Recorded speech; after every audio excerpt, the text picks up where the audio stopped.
Hello, today I'm going to be talking about eating disorder rules. So when I say eating disorder rules, I mean the shoulds and the shouldn't statements that we have, the rules that we follow around food and exercise that the eating disorder has put in place.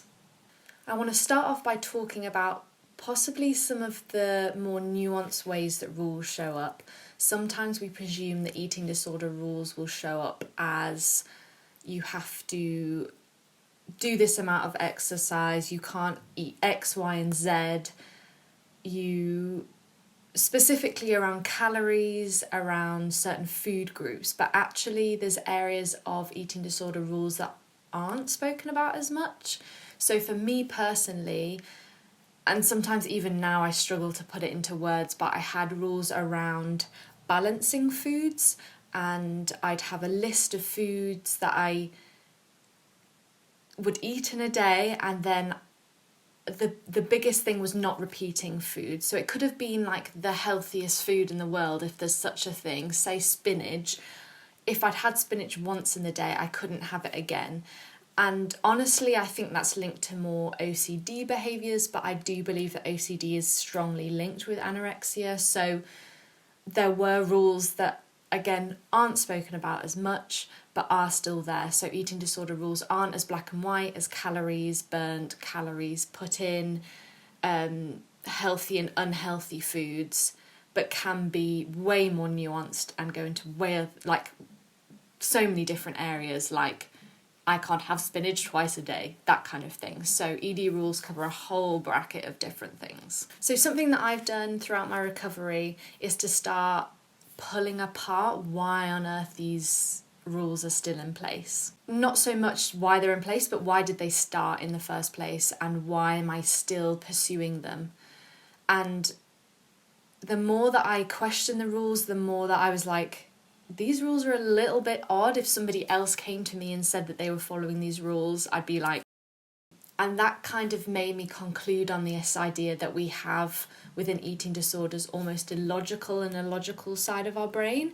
So the logical side is that part of me that pulls it apart and goes, what on earth are you doing? If I brought this to somebody else, if somebody else brought that to me, I'd be like, maybe you should question those rules, and that doesn't really make sense.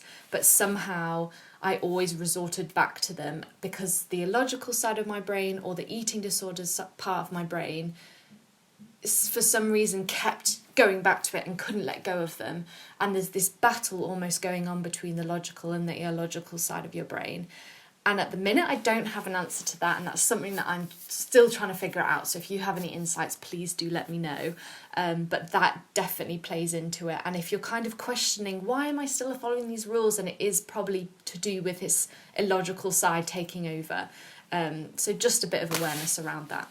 So another reason I feel like rules are in place is because eating disorders often, people who are struggling with eating disorders often reach outwardly for answers. So we've put these rules in place for a reason. They've made us feel safe, they've made us feel in control, so we've built in these rules.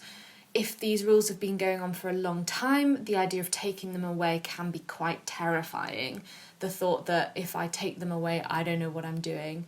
And that often blends into this notion of reaching outward for facts and outward for information.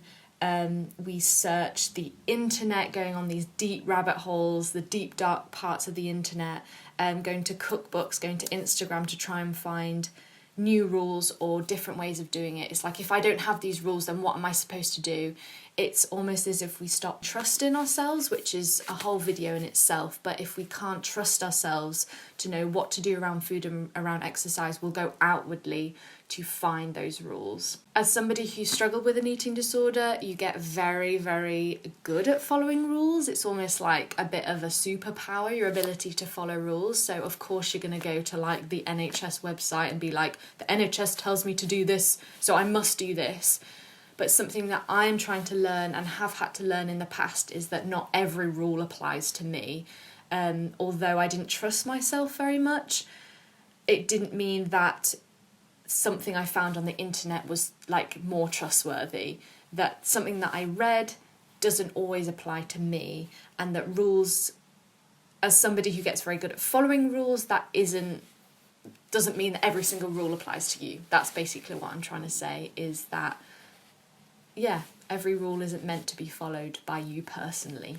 So, as I began to pull apart these rules that I kind of had put in place for many, many years, I started noticing a few things. So the first thing that came up for me was around this idea that if I was to question these rules, if I was to break these rules, it almost undermined part of my personality. I decided that I was the sort of person that followed rules and that was in control, and by breaking these rules, I was no longer a person who followed rules and no longer a person who was in control.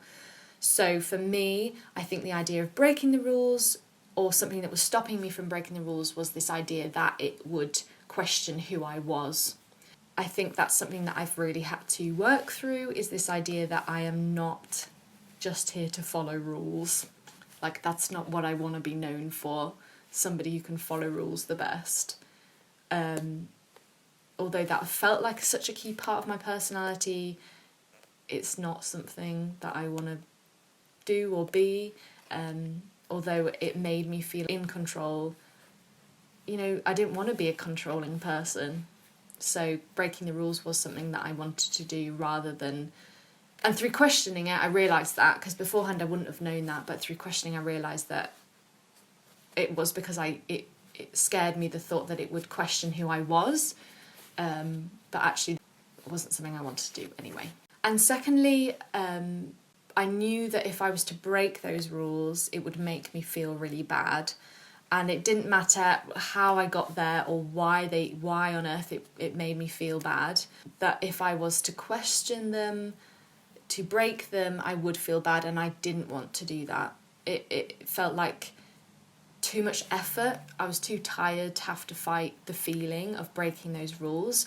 So the easiest thing to do was to keep sticking to the rules. If I could just keep to these rules, I don't have to think about it. It took up too much headspace to have to question the rules, to work through them. I just thought the easiest thing to do is follow the rules, because it saves me so much time, because I'll spend so much time thinking and stressing and regretting and feeling terrible. What's the point in breaking them? I'll just keep following them. Easiest thing to do. It is like the get out clause, following the rules. So I guess within that's a whole interesting thing in itself, in that I do believe eating disorders are quite a clever coping mechanism. They are a very smart way of dealing with a difficult time or a difficult emotion. They're able to numb you, they're able to distract you, make you feel in control, but they're just not sustainable. It would be great if they just lasted like half an hour, but they end up manifesting and lasting a whole lifetime, potentially. The reason that eating disorders go on for a long time is because there are some benefits. And the benefits may be, not feeling so many bad emotions, but again, just not sustainable. They're not sustainable in the long term. There's a reason why you've started on a recovery journey. There's a reason why you're reaching out. There's a reason why you're looking for solutions and ways of working through the eating disorder, and you have to start learning that those outweigh the negatives. I guess it's a moment to start questioning what you really want, because the eating disorder rules will bring some good things. There'll be some pros to eating disorder rules, but do those pros outweigh the cons? And that's a question you have to start asking yourself. So my questions for today, for journaling, for thinking about, for talking about.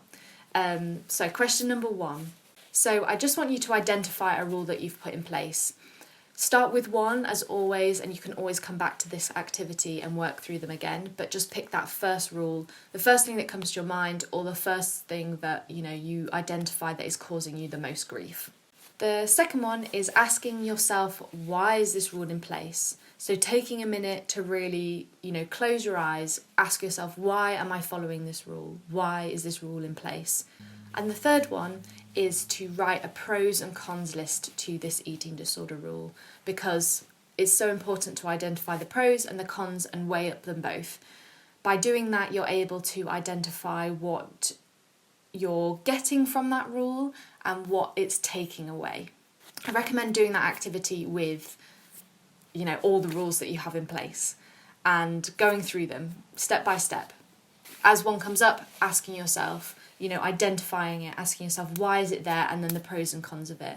And that's how you start bringing awareness to the habitual ways in which you are following the rules. And I guess my biggest tip for this is to break it, and break it again. And I cannot guarantee that it's going to be easy. It'll be hard, especially the first couple of times you break this rule.